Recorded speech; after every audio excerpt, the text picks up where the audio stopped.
Hi friends, good morning. எல்லோரும் நல்லா இருப்போம். இந்த நாள் இனிய நாளாக அமையட்டும். Happy Friday. இன்றைக்கி ஃப்ரைடேங்கிறதுனால, வெள்ளிக்கிழமைங்கிறதுனால காலையிலேயே பூஜை வேலையெல்லாம் முடிஞ்சுட்டு, எப்போதுமே எங்கள் வீட்டில் காலையிலேயே விளக்கேற்றி சாமி கும்பிட்ருவேன். இன்றைக்கி 6 to 7 சாம்பிராணி போட்டேன். செவ்வாய்க்கிழமையும் வெள்ளிக்கிழமையும் காலைல சாம்பிராணி போட்டுருவேன் 6 to 7. மீதி நாள்லாம் நான் எழுந்திரிச்சோடனே சாமி கும்பிடும்போதே சாம்பிராணி போட்டுருவேன். 5 மணிக்கெலாம் நான் போட்டுருவேன். இன்றைக்கி பூஜை இப்படி தான் இருந்தது. ரொம்ப சிம்பிளாக தான் என்னால் முடிஞ்ச அளவுக்கு தான் நான் பூஜை பண்ணுவேன். ரொம்ப அதுக்காக பிரசாதம் அது இதெல்லாம் பண்ண மாட்டேன். எனக்கு டைம் இருந்தால் பண்ணுவேன். இல்லைன்னா கல்கண்டு, ட்ரை ஃப்ரூட்ஸ் என்ன இருக்கோ அதை வச்சு நான் சாமி கும்பிட்ருவேன். நீங்கள் எப்படின்னு சொல்லுங்கள்.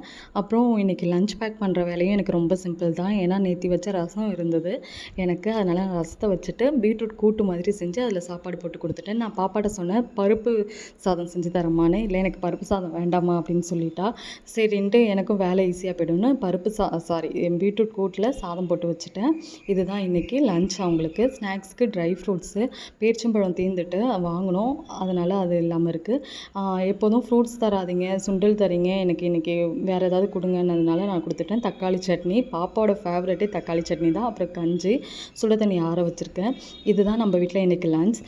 தொட்டுக்க எனக்கு பாவக்காய் செஞ்சு வச்சுருந்தேன். அதனால் பாப்பா பாவக்காய் வேண்டாங்கிறதுனால முறுக்கு வச்சுருக்கேன். அதுவும் 2 முறுக்கு வேணுமா, அவங்க மிஸ்ஸுக்கு ஒன்று அவளுக்கு ஒன்று அப்படின்னு சொல்லிட்டா. அதனால் 2 முறுக்கு வச்சுருக்கேன். இதான் நம்ம வீட்டில் இன்றைக்கி லஞ்ச் ரொட்டீன். ஃப்ரெண்ட்ஸ், உங்களுக்கு இந்த வீடியோ பிடிச்சிருந்தா லைக் பண்ணுங்கள். தேங்க்யூ.